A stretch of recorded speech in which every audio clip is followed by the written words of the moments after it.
कुंडलपुर से भी सोनू भैया नेता, अमरदीप लालू, जिन्होंने जिज्ञासा में स्वयं सेवक संघ के सभी महानुभाव पधारे हैं। बहुत बढ़िया।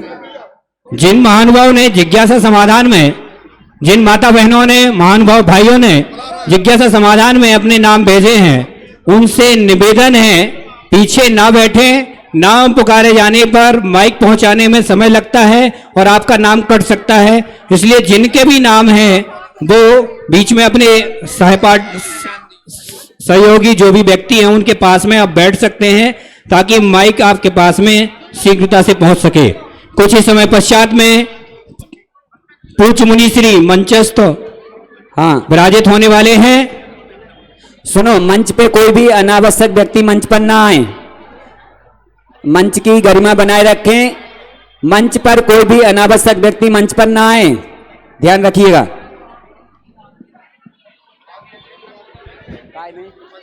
इस कलयुग के सौभाग्य जगे, इस सदी का मान बढ़ाया है। बोलो देवाधिदेव 1008 श्री आदिनाथ भगवान की। संत शिरोमणि आचार्य गुरुवर श्री विद्यासागर जी महाराज की। परम पूज्य निर्यापक मुनि पुंगव श्री सुधा सागर जी महाराज की। मुनि संघ की। बंधु, आज बंडा नगर का सौभाग्य है कि अंतरराष्ट्रीय ख्याति प्राप्त पूरे 300 देशों में जिनकी ख्याति दिन दूनी रात चौगनी चमक रही है, ऐसे मुनि पुंगव श्री सुधा सागर जी महाराज का आगमन आज बुंदेलखंड की धर्मनगरी बंडा नगर को प्राप्त हुआ है।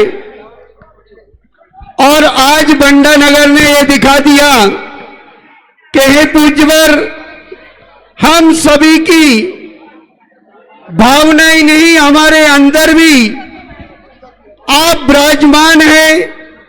इसलिए आज बंडा नगर में पूज्यवर की अगवानी हुई और अगवानी के साथ साथ पूज्यवर ने 2 दिन का समय बंडा नगर को दिया। ये पहली बार इतने बिहार में हुआ सिरौंज के बाद। कल का समय आपके पास है, आपके पुण्य का प्रताप है। इस पुण्य को कैसे प्रभावित करें कि कल मुनिश्री ने आप सभी लोगों के लिए भगवान ऋषभ देव की जयंती के उपलक्ष्य में जो कार्यक्रम दिया है, उस कार्यक्रम को शीघ्र आप इस मंच तक अपना नाम प्रेषित करेंगे और 1,11,000 की राशि में आप कल अपना नाम, अपने नाम से शांतिधारा, अपने नाम से अभिषेक कराने का सौभाग्य प्राप्त करते हैं। और बंडा नगर में 1200 परिवार की समाज है, क्या 24 नाम आने में देर लगेगी? नहीं। ऐसे पूज्य मुनिश्री अतिशयकारी मुनि पुंगव श्री सुधा सागर जी महाराज के मुखारविंद से जो कुछ घोषित होता है वो तुरंत उंगलियों पे बुक हो जाता है। इसलिए मेरा आपसे निवेदन है, कल वो कार्यक्रम प्रारंभ हो, उस कार्यक्रम के पूर्व सुबह तक या अभी 1 घंटे के अंदर अंदर आप अपने नाम दे दें, क्योंकि चंचला लक्ष्मी तो आती और जाती रहती है, लेकिन कभी संत के सानिध्य में कोई कार्यक्रम होता है, कोई धर्म अनुष्ठान होता है, तो वो धर्म अनुष्ठान तुम्हारे जीवन में, हमारे नगर में, हमारे देश में सुख समृद्धि और संपन्नता लाता है। आज आपने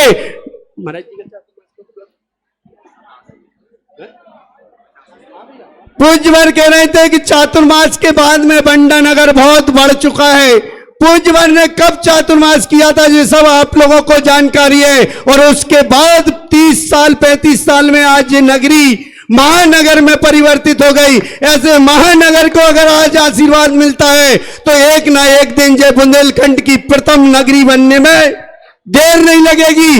इसलिए आचार्य भगवान का आशीर्वाद होते हुए मुनि पुंगव सुधा सागर जी महाराज का भी आशीष आप सभी को प्राप्त होने जा रहा है। आप शीघ्र अपने नाम दें। 1,11,000 रुपए में आपका नाम, कितने नाम हो गए? 10 नाम हो गए। अभी 14 नाम हमारे शेष है। वो 14 नाम मुझे इस जिज्ञासा समाधान के बाद तुरंत आ जाना चाहिए। ऐसा कोई श्रेष्ठी ना रहे कि कल जब शांति धारा अभिषेक हो तो वो पछतावा रह जाए कि पूज्य वर के मुखारबिंद से मेरा नाम क्यों प्रेषित नहीं हुआ। और 300 देशों में ये प्रसारण आपको दिखाया जाएगा। शीघ्र करें कि आप अपने नाम का यहाँ पर एक जिनालय, एक भगवान की शांति धारा अभिषेक करने का सौभाग्य प्राप्त करें। गली से थोड़ा सा रास्ता दे दें। महाराज श्री आ रहे हैं, सब लोग थोड़ा सा रास्ता दे दीजिएगा। चले एक बार जरा जोरदार जयकार लगाएंगे महाराज श्री का। बोले मुनिपुंगव श्री सुधा सागर महाराज की। देखो ऐसे नहीं ऊर्जा होनी चाहिए, ऐसे नहीं। हम वर्तमान के शिष्य जगत पूज्य वर्तमान के सर्वश्रेष्ठ मुनि श्री के चरणों में बैठे हैं तो अपने जीवन की सबसे जोरदार जयकारा लगनी चाहिए। बोले जगत पूज्य निर्यापक समय श्री सुधा सागर महाराज की। अरे इतनी सी जय जिंदगी की सबसे बड़ी जय। दोबारा पता नहीं मौका कब मिलेगा। अरे 35 सालों में मौका मिला, पता नहीं कितने आए तो कितने चले गए। एक बार और जयकारा लगाएंगे। बोलिए आदिनाथ मोक्ष कल्याणक महोत्सव की। अब मजा आया थोड़ा सा। अब बात यह है कि अभिषेक का कार्यक्रम है। अभिषेक तो हम रोज करते हैं, लेकिन गुरुदेव के सानिध्य में जो अभिषेक करने के बाद जो गंधुदक मिलेगा वो जीवन में दोबारा मिलने वाला नहीं है। 10 श्रेष्ठ ही मिल गए, 14 और रह गए। वो 14 नाम भी 14 सेकंड में आ जाएंगे। महाराज श्री आ रहे हैं, आगे भैया जी बोले। भैया थोड़ा सा इको बढ़ाओ, इसका ऑडियो चालू कर दो, ऑडियो चालू करो वो दीपक साउंड, ऑडियो चालू करो वो। बोले संत सोमणी आचार्य गुरुदेव विद्यासागर जी महाराज की जय हो। ना महलों में बस किए सुख संपदा को त्याग मुनि, निज पद की ही आस लिए कितना कठिन तप है ना। जोरदार तालियों के साथ, जोरदार तालियों के साथ जयकारा लगाइए गुरुदेव का। जोरदार तालियों के साथ। जगत पूज्य मुनिवर की सबको कथा सुनाएंगे। जगत पूज्य मुनिवर की सबको कथा सुनाएंगे। ओ भैया जी हम झूमेंगे गाएंगे। ओ भैया जी हम झूमेंगे गाएंगे। जोरदार तालियों के साथ, जोरदार तालियां बजाइए दोनों हाथ ऊपर करके। जय हो।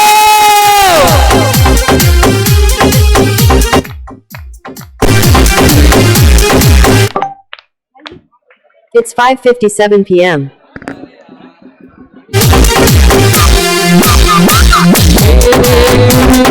सर्व स्वभावी नहीं कोई शंका।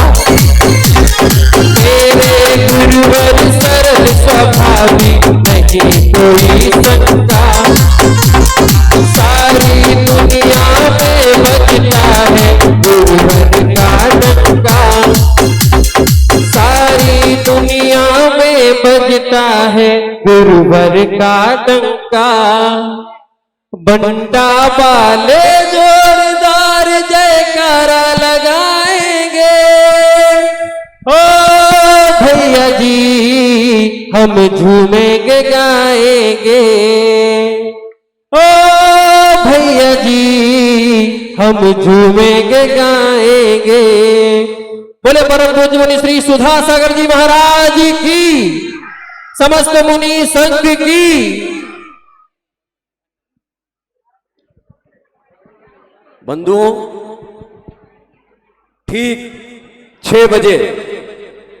जिज्ञासा प्रोग्राम प्रारंभ होगा। जिन महानुभावों ने भी जिज्ञासा के लिए अपना नाम दिया है वे कृपया अग्रिम पंक्ति में अपना स्थान ग्रहण कर लें। साथ ही जैसे ही उनका नाम पुकारा जाए वे तुरंत अपने स्थान पर खड़े होकर अपनी जिज्ञासा व्यक्त करें। साथ ही आपसे विनम्र निवेदन है कि अनावश्यक भूमिका न बनावे, मात्र पूज्य महाराज श्री के श्री चरणों में नमोस्तु करते हुए अपनी जिज्ञासा व्यक्त करें। समय का ध्यान रखें, व्यक्तिगत जिज्ञासा न करें, शांति बनाए रखें, फालतू कोई प्रश्न न करें। साथ ही जब महाराज श्री जिज्ञासा का समाधान करते हैं उस वक्त शांति बनाए रखें और पूरी जिज्ञासा के समाधान को शांति से सुने, अनुशासन बनाए रखें और जिनके पास भी जिनका नाम पुकारा जाता है वे अपने स्थान पर खड़े होकर बोलो परम पूज्य मुनिपुंग 108 सुधा सागर जी महाराज की जय। महाराज जी अपराह्न प्रक्षणा स्वाध्याय वेलायाम श्री काव्यसर्गम करो।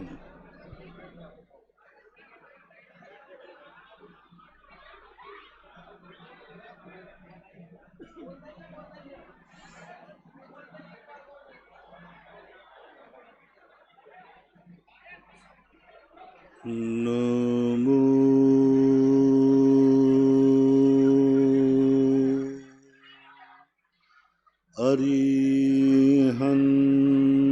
अरिहंताण नमो सिद्धाण नमो आयरियाण नमो लोये नमो वज्रयाण नमो लोये सर्वशाहुन।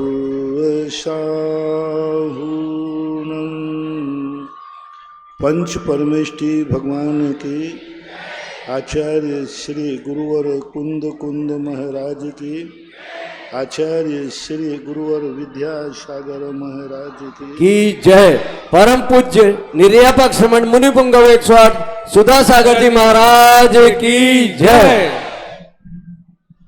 सभी महानुभावों से निवेदन वे अपना स्थान ग्रहण कर लें, बैठ जाएं अपने अपने स्थान पर।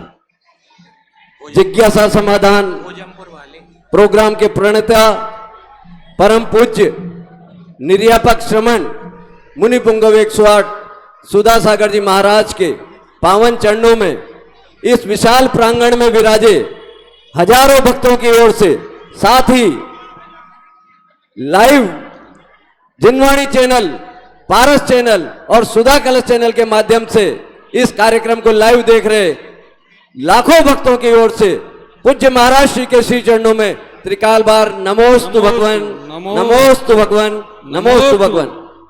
प्रथम जिज्ञासा के लिए उन्नति जैन पठारी वाले बंडा और अगली जिज्ञासा के लिए तैयार रहें ब्रह्मचारिणी बहन कमला दीदी बंडा। माइक पहुंचा दे।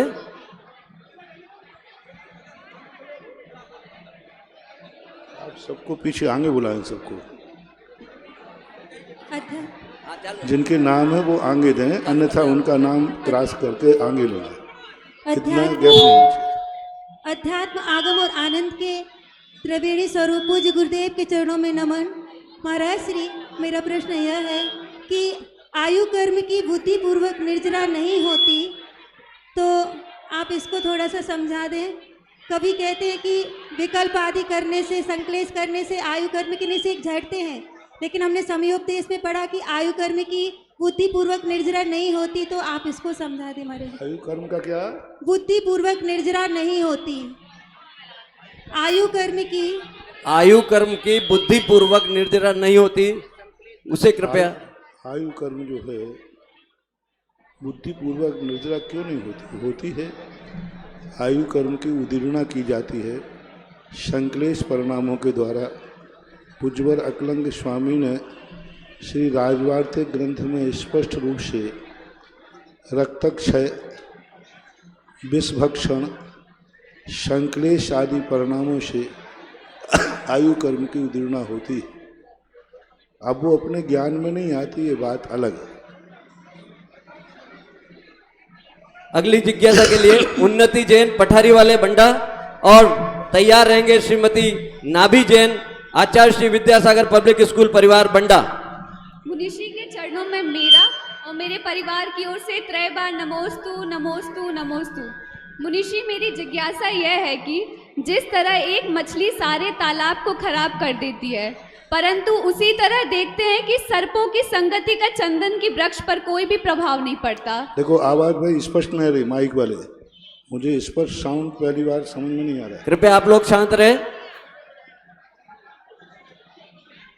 प्रश्न ही समझने में नहीं आ रहा, क्या कर रहे हैं?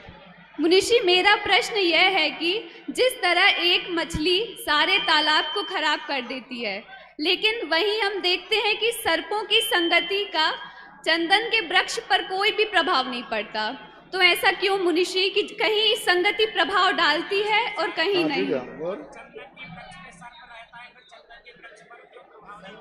चंदन के वृक्ष पे सर्प रहता है तो उस पर क्यों प्रभाव नहीं पड़ता? देखो कहीं कहीं किसी की संगति किसी से मत जोड़ो। मछली सड़ती है, गंदगी फैलाती है। चंदन का वृक्ष जो है उसके अंदर एक गुण है कि वह सर्प के जहर को भी अमृत बनाने की शक्ति रखता है। संसार में सभी परिणतियाँ एक स्वभाव वाली, एक नेचर वाली नहीं है। कुछ परिणतियाँ ऐसी होती हैं कि उनको जहर पिलाया जाए और वो जहर अमृत के रूप में परिणत हो जाता है। जैसे वैष्णव दर्शन में आता है कि भीम जब पाताल में गया तो शेष नाग ने उसको जितना डसा उतना ही ज़्यादा उसको होश आता गया। तो सबके एक समान, सभी पत्थर एक समान नहीं होते। एक पाषाण ऐसा है जिसको छूते ही जहर चढ़ जाता है और एक पाषाण ऐसा है जिसको छूते ही जहर उतर जाता है। महाराष्ट्र के अंदर एक मंदिर है, वहाँ पर एक पाषाण की मूर्ति है। उसका अभिषेक करते ही उस जल को यदि वो अपने शरीर पर डाल लेता है या पान कर लेता है तो सांप का जहर उतर जाता। आज भी वो मणि की, पाषाण की मणि की मूर्ति है वहाँ, मैं खुद देख के आया हूँ। और वहाँ किसी को भी सर्प काटता है, उसका अभिषेक का जल जैसे उसके शरीर पर स्पर्शित होता है या पान करता है, जहर उतर जाता है। तो अलग अलग नेचर होते हैं। आप लोगों को सामान्य रूप से ज्ञान होगा, कोई पाषाण ऐसा होता है जिसको दूध को भी दही जमा देता है, मार्बल आदि का। सभी पाषाण नहीं जमाते, तो अलग अलग नेचर है।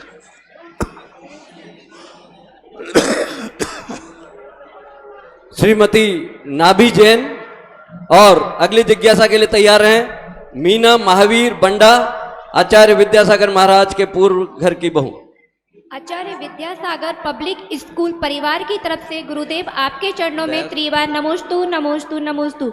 गुरुदेव, मेरा प्रश्न यह है, मेरे परिवार द्वारा आचार्य विद्यासागर पब्लिक स्कूल चलाया जाता है, जिसमें हम बच्चों के लिए लौकिक शिक्षा के साथ साथ धार्मिक, आध्यात्मिक एवं नैतिक शिक्षा का समावेश कैसे कर सकते हैं? एवं मेरा दूसरा प्रश्न यह है गुरुदेव, एक अच्छे गुरु की क्या विशेषता होनी चाहिए ताकि हम अपने स्कूल में गुरु का चुनाव करते समय उन सब बातों का ध्यान रख सकें? पहली बात है कि धार्मिक और सामाजिक शिक्षाओं को हम एक नीति शिक्षा के नाम से ही विद्यालयों में पढ़ा सकते हैं, क्योंकि भारत देश में इतने संप्रदाय हैं, इतने अलग अलग विचार के धर्म हैं कि हर व्यक्ति के द्वारा धर्मों को स्कूलों में नहीं चलाया जा सकता। इसलिए सरकार ने नीति निकाली कि आप नैतिक शिक्षा के नाम से अपनी धर्म की बात कह सकते हैं। और जैन दर्शन नैतिक शिक्षा के ऊपर ही आधारित है। हिंसा, झूठ, चोरी, अकुशील, परिग्रह आदि का निषेध करना, ये सब नैतिक शिक्षा के अंतर्गत आते हैं। तो नैतिक शिक्षा के रूप में भाग चला करके अपना कार्य किया जा सकता है। जबलपुर से एक गुलाब चंद जी करके थे, उन्होंने बहुत अच्छे भाग निकाले थे नैतिक शिक्षा के नाम से, वहाँ से संपर्क किया जा सकता है।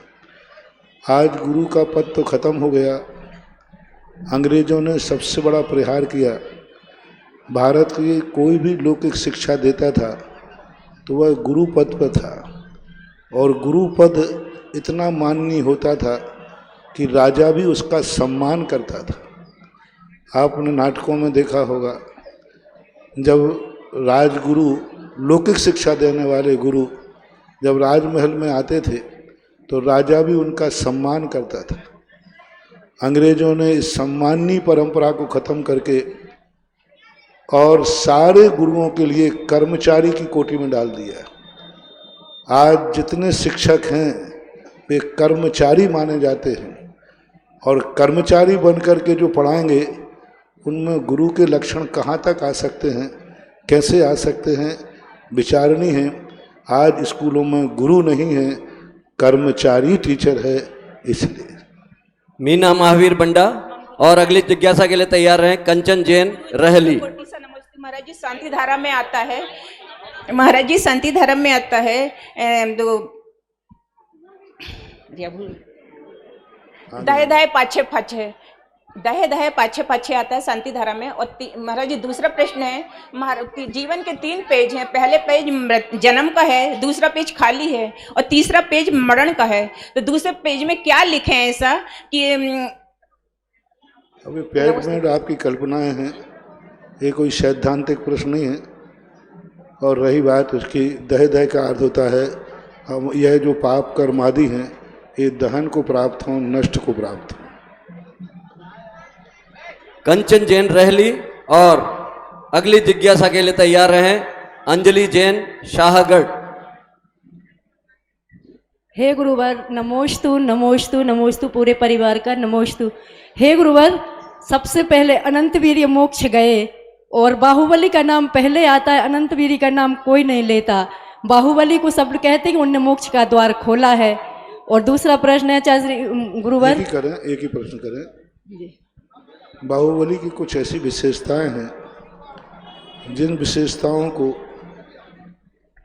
दुनिया ने दूसरे नंबर पर होकर प्रथम रख दिया। एक उपासना पद्धति होती है।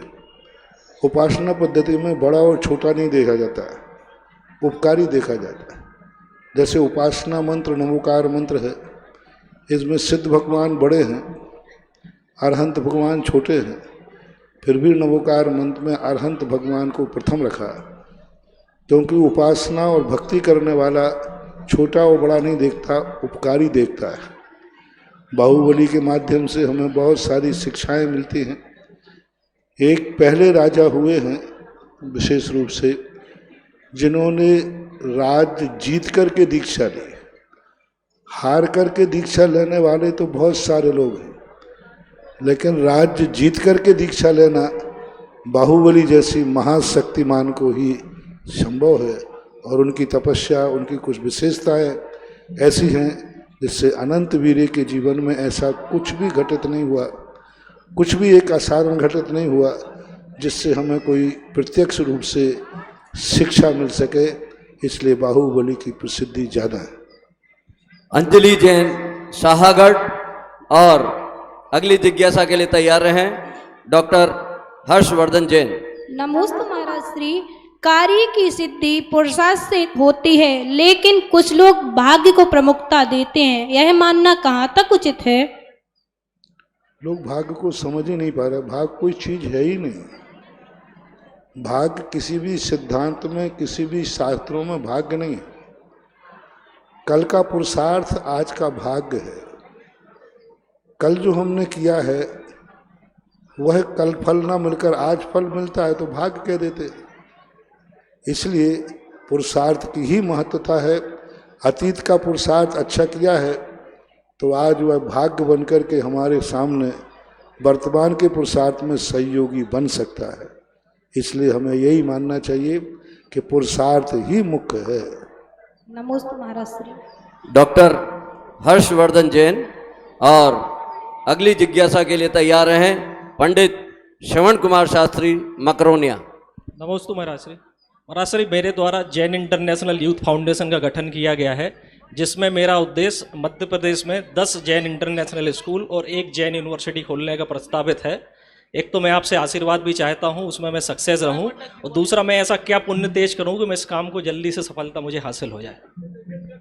अपना इरादे नेक रखो, राष्ट्र और समाज के रूप में सद्विचार और सदाचार अधिक से अधिक प्रचारित हों, धन लक्ष्य न रहे, धन साधन हो, और सदाचार और सद्विचार हमारा लक्ष्य हो तो सफलता मिल जाती है।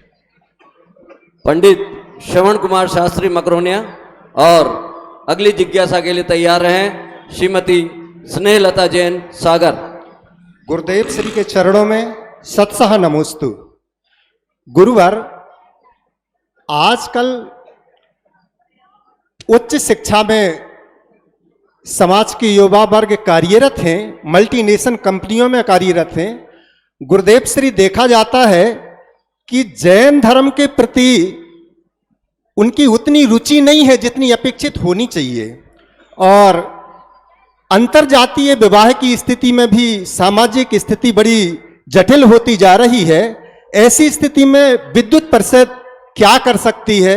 विद्युत परिषद के सदस्यों को क्या करना चाहिए? गुरुदेव मार्गदर्शन प्राप्त हो। विद्युत परिषद के संबंध में हम बहुत बार बहुत प्रस्ताव पास कर चुके, लेकिन विद्वान लोग भी एक सामाजिक कड़ी होने के नाते जब यही समस्याएं उनके रिश्तेदारों में, उनके परिवारों में घटित हो जाती हैं, तो विद्वान भी उस नियम को तोड़ते हुए पाए जाते हैं, क्योंकि वो एक सामाजिक प्राणी हैं, उनके भी रिश्तेदारी होती है।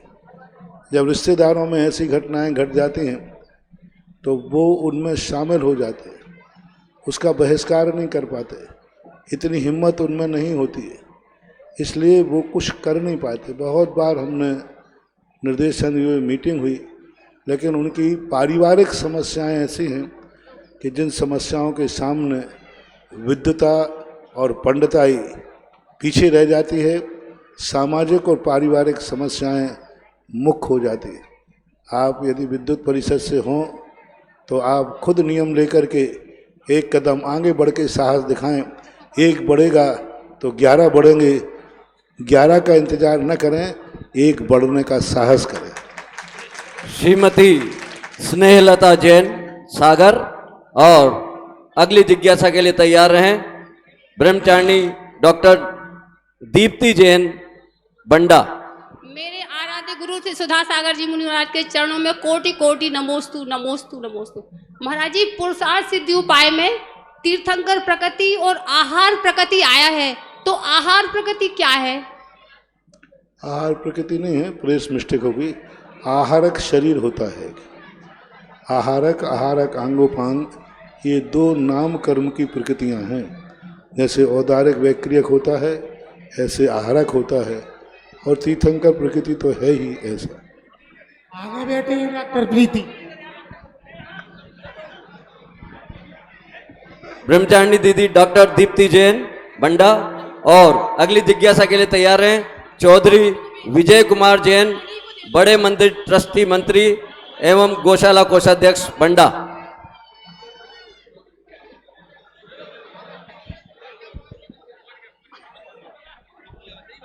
नमोस्तु मुनिश्री जी, नमोस्तु नमोस्तु नमोस्तु। मुनिश्री जी,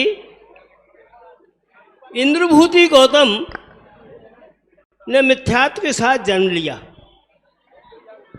स्वधर्म इंद्र की चतुराई से वो श्री महावीर स्वामी के समोसरण में पहुंच गए और वहां पर उनको छायक सम्मत दर्शन प्राप्त हो गया और मना पर ज्ञान भी प्राप्त हो गया। साथ ही उनको 63 रिद्धियाँ भी प्राप्त हो गई। मुनिश्री, मैं कहना चाहता हूँ कि रिद्धियाँ तो केवल तप के प्रभाव से प्रकट होती हैं, मगर ये कैसे हुआ? अगर कोई कहे कि ये गॉड गिफ्ट है तो हमारा गॉड कोई गिफ्ट देता नहीं है। आगे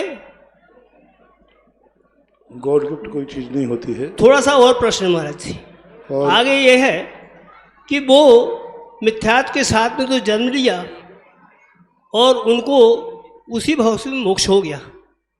मोक्ष के लिए ब्रजप्रसाद नाराज सहन चाहिए, ये उनको कब प्राप्त हुआ होगा? साथ ही उनको चार रिद्धि प्राप्त थी और भगवान आकाश में गमन करते हैं, तो क्या वो मुनीश्री भगवान के पीछे पीछे भी अपनी चार रिद्धि का उपयोग करते होंगे? कृपया समाधान करें। पहली बात तो है कि कोई व्यक्ति, तब का अर्थ है इच्छाओं का निरोध। कोई व्यक्ति धीरे धीरे इच्छाओं का निरोध करता है। कोई व्यक्ति अपने मन वचन काय को इतना समर्पित कर देता है कि आगे उसकी कोई इच्छा ही नहीं रहती। न जाने कितने जीवों ने एक अंतर मुहूर्त में केवल ज्ञान प्राप्त किया, मोक्ष प्राप्त किया।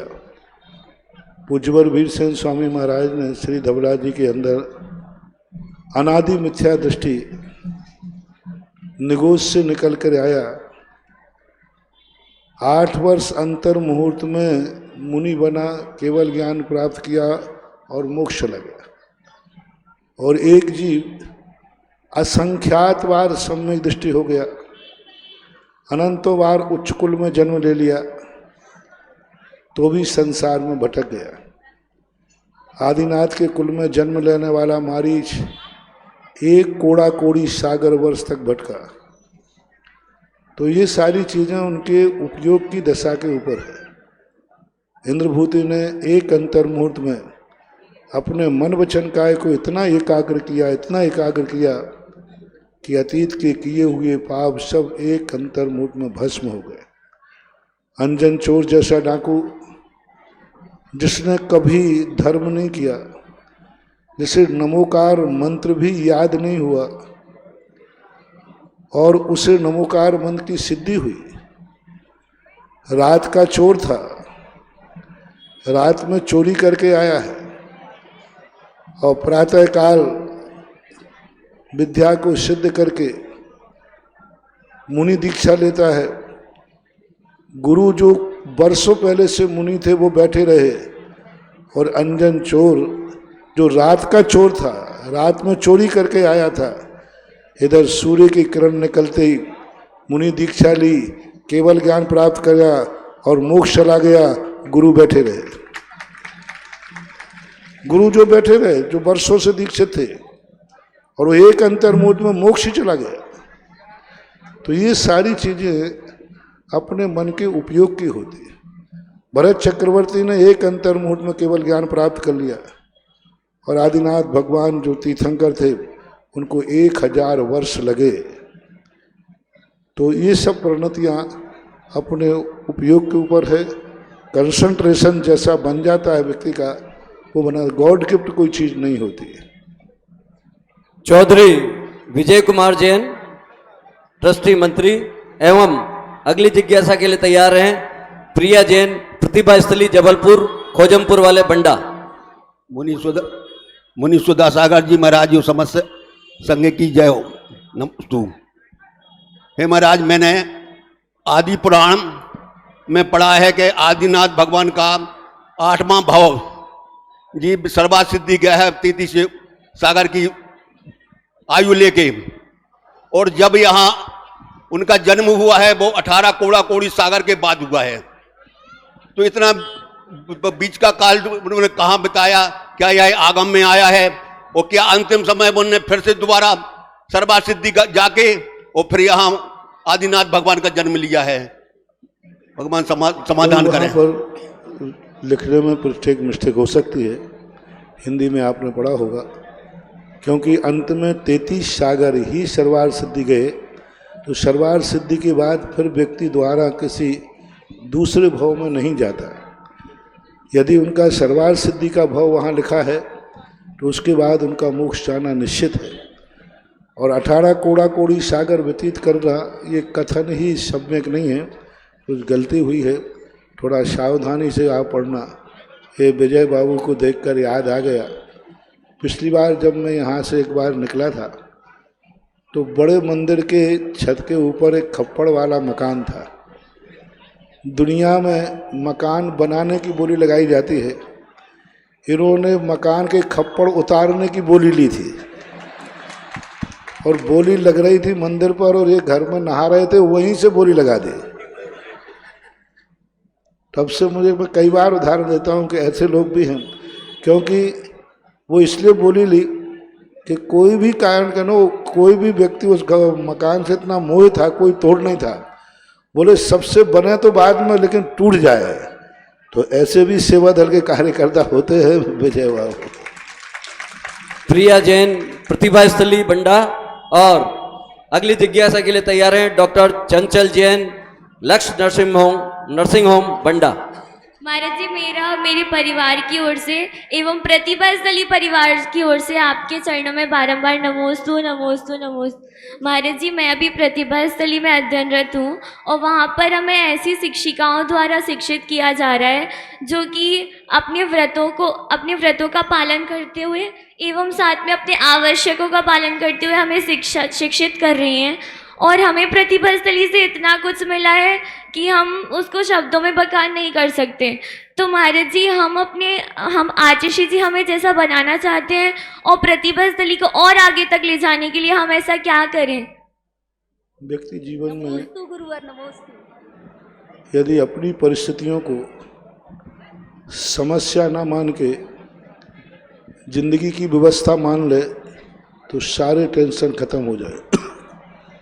जो व्यक्ति जन्म लिया है वह मौत को ये मान ले कि मौत प्रकृति की व्यवस्था है, तो मौत से डर खत्म हो जाता है। हम समस्याओं को समस्या मानते हैं, इसलिए वह समस्या हमें टेंशन देती है। प्रतिकूलताओं को अपने अनुकूल बनाना, और यह कला यदि व्यक्ति के अंदर आ गई तो बहुत कुछ कर सकता है। और प्रतिकूलता को अनुकूलता बनाने का अर्थ है कि हर व्यक्ति को ये जीवन में सोचना चाहिए, मेरी जिंदगी में अनुकूलता नहीं प्रतिकूलता चाहिए, और उन प्रतिकूलताओं को हम पार करेंगे तो वह जो अंदर जो विल पावर बढ़ता है वो सबसे बड़ी चीज़ है। सबसे बड़ा मोटिवेशन है कि प्रतिकूलताओं को अपनी ज़िंदगी की व्यवस्था मान लें। गाड़ी चल रही है, एकाएक गाड़ी पंचर हो गई, आप ये नहीं माने कि ये विघ्न आ गया, आप ये समझना कि जिस दिन गाड़ी खरीदी थी उसी दिन हमें मालूम था, क्योंकि कंपनी वाले ने स्टेपनी दी थी। स्टेपनी यह बता रही है कि रास्ते में कोई समस्या आ सकती है, तो ऐसा मान लेना चाहिए। तो प्रतिकूलताओं को अनुकूलता बनाने के लिए स्वयं तैयार रहना चाहिए। इसके लिए कोई मंत्र नहीं है, कोई तंत्र नहीं। डॉक्टर चंचल जैन, और अगली जिज्ञासा के लिए तैयार हैं व्रती ब्रह्मचारी श्री राजेंद्र कुमार जैन, राजा बिलहरा सागर। मेरा और मेरे परिवार की ओर से नमोस्तु महाराज जी।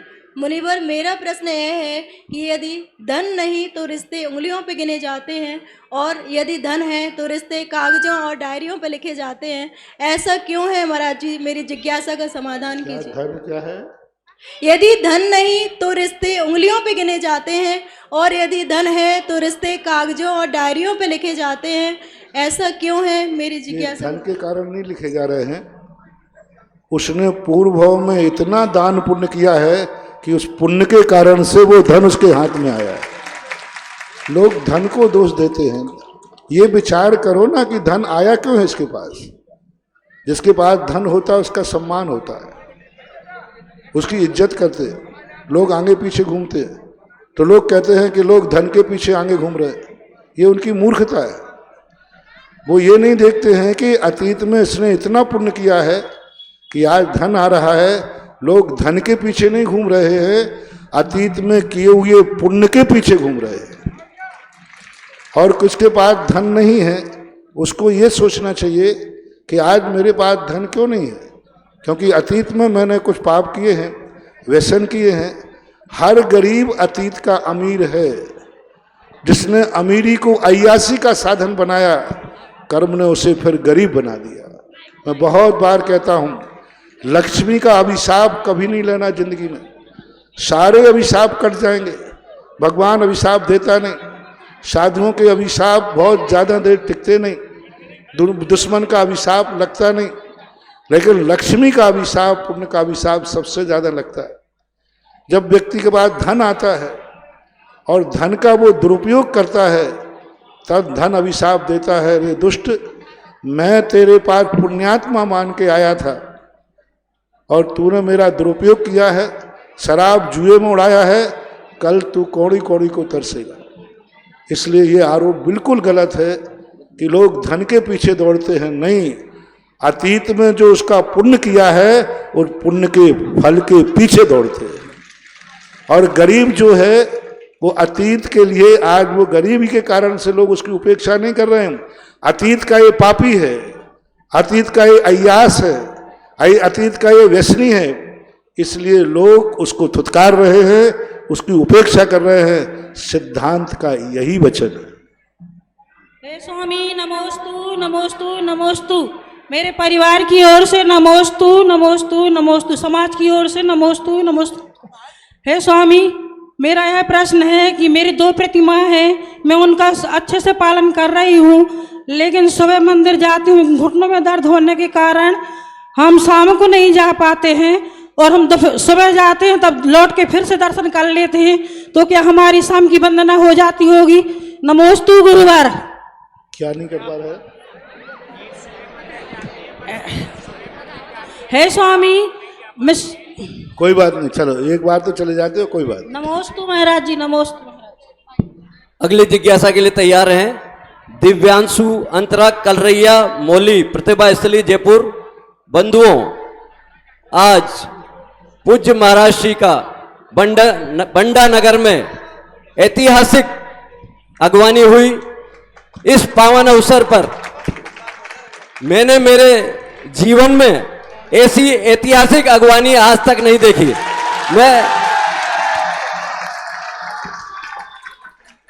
मैं 60 साल का हो गया और पूज्य महाराज श्री के श्री चरणों से पिछले 21 वर्षों से जुड़ा हुआ हूं, और जहां जहां भी बड़े नगरों में अगवानी होती है, पर मैंने ऐसी ऐतिहासिक अगवानी आज तक नहीं देखी। इसके लिए पूरा बंडा नगर बधाई का पात्र है। मैं आपके पुण्य की अनुमोदना करता हूं। साथ ही इस पावन अवसर पर श्रीमान पूज्य महाराज श्री का जो पाठ प्रक्षालन इसी मंच पर आज सुबह हुआ, उसका सौभाग्य प्राप्त किया श्रीमान देवेंद्र जी, डब्बू जी, रोहित जी। इन्होंने खोजमपुर वाले परिवार ने इन्होंने 12 कलश 12 श्रीफल की राशि से ये पुण्य अर्जन किया। साथ ही श्री नंद किशोर जी, गट्टू जी, भाई जी, गौशाला परिवार ने भी दूसरी ओर से पूज्य महाराज श्री के पाद प्रक्षालन का पुण्य अर्जन किया 11 कलश 11 श्रीफल की राशि से। इस पुण्यार्जन के लिए चांदखेड़ी कमेटी आपके पुण्य की अनुमोदना करती है, आपका हार्दिक आभार व्यक्त करती है, और आप दोनों महानुभावों को चांदखेड़ी तीर्थ क्षेत्र कमेटी का शिरोमणि संरक्षक बनाने की भावना हम पूज्य महाराज श्री के श्री चरणों में व्यक्त करते हैं कि पूज्य महाराज श्री आप आशीर्वाद प्रदान करें, और ये दोनों जो दानवीर श्रेष्ठी हैं इनको हम चांदखेड़ी का शिरोमणि संरक्षक बनाना चाहते हैं। वे पधारे, और आनंद जी से निवेदन, दोनों श्रेष्ठी महानुभाव यहाँ पधारे, हम उनका स्वागत करना चाहते हैं, अभिनंदन करना चाहते हैं। श्रीमान देवेंद्र जी, डब्बू जी, रोहित जी, खोजमपुर वाले परिवार बंडा, श्री नंद किशोर जी, गट्टू जी, भाई जी, गौशाला परिवार, और आप पधारे। आनंद जी आपका शोल माला स्वागत करेंगे। देवेंद्र जी खोजमपुर वाले हैं। मैं तो राजस्थान में जाके बंडा को प्राय भूल गया था, लेकिन बीच बीच में शिवरार्थियों ने जरूर याद दिलाया। और एक बार बहुत अच्छी बात है कि देवेंद्र जी जो हैं, कहाँ बीनागंज में भूगर्भ से मूर्तियाँ निकली थी, वो चाचौड़ा ग्राम से भूगर्भ से मूर्तियाँ निकली। उस समय मैं उनकी महिमा गा रहा था, और मैंने कहा ऐसे भूगर्भ से निकली हुई मूर्ति के स्थान पर कौन जिनालय बनाएगा। तो हजारों लोग सभा में बैठे थे, सभा वाले सोचते रहे, और बंडा से फोन आता है किसी कमेटी के पास कि चैचौड़ा गांव का मंदिर मैं बनाऊंगा, वो थे देवेंद्र डब्बू वाले। मैंने कहा अच्छी तरह पूछ लो बंडा का है। तो उन्होंने कहा हाँ बंडा का ही बोल रहा हूँ। और आज वहाँ जाकर के देखो, जहाँ से भूगर्भ की मूर्तियाँ निकली थी, वहाँ इतनी बड़ी समाज सब कुछ है, लेकिन ये सौभाग्य बंडा की समाज को मिला था। छेचोड़ा में मंदिर बन चुका है, मूर्ति बैठना बाकी है। अगली जिज्ञासा के लिए तैयार हैं दिव्यांशु अंतरा कलरैया मौली प्रतिभा स्थली जयपुर, और उसके बाद तैयार रहेंगे भूमि जैन। नमस्ते महाराज जी, हमारा प्रश्न ये है कि पुण्यार्जक बनकर शिक्षक महामंडल प्रदान करने का क्या महत्व है। नमस्ते महाराज जी, हमारा प्रश्न ये है कि पुण्यार्जक बनकर शिक्षक महामंडल प्रदान करने का क्या महत्व है महाराज जी।